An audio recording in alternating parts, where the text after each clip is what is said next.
नमस्कार मित्रों, स्वागत है आपका द साउंड ऑफ पेजेस में। आज हम आपको सुनाने जा रहे हैं वृद्धा एकादशी, जिसे मोक्षदा एकादशी भी कहा जाता है, की पावन कथा। एकादशी का महत्व।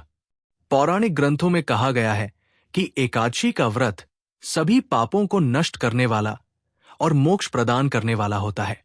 हर एकादशी का अपना विशेष महत्व है, लेकिन वृद्धा या मोक्षदा एकादशी का स्थान सबसे विशेष माना गया है, क्योंकि ये माता पिता और पूर्वजों को मुक्ति दिलाने वाली तिथि कही गई है।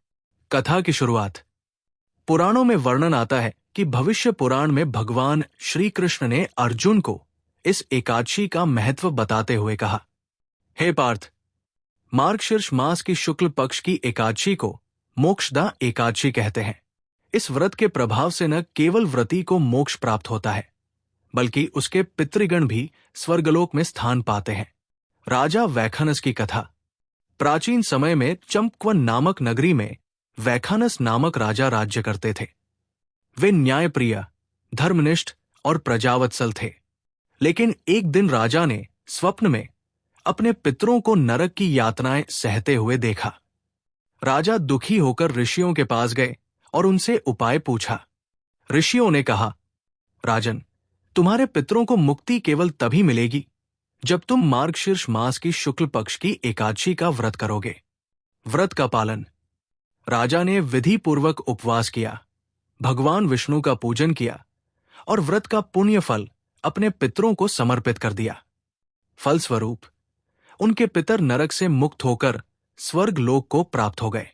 इस प्रकार ये एकादशी मोक्षदा एकादशी कहलाई। व्रत विधि। इस दिन प्रातः स्नान करके भगवान विष्णु की पूजा करनी चाहिए। व्रती को पूरे दिन उपवास रखना चाहिए।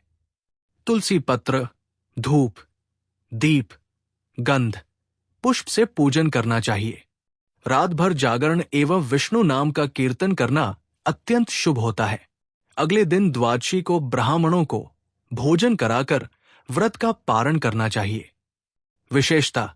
शास्त्रों में कहा गया है, जो भक्त इस व्रत को श्रद्धा से करता है वो स्वयं तो मोक्ष को प्राप्त करता ही है, साथ ही अपने माता पिता और पूर्वजों को भी पितृलोक से मुक्त कर स्वर्ग में स्थान दिलाता है। इसलिए मित्रों, वृद्धा या मोक्षदा एकादशी का व्रत केवल धार्मिक अनुष्ठान ही नहीं, बल्कि ये श्रद्धा, भक्ति और कर्तव्य का प्रतीक है।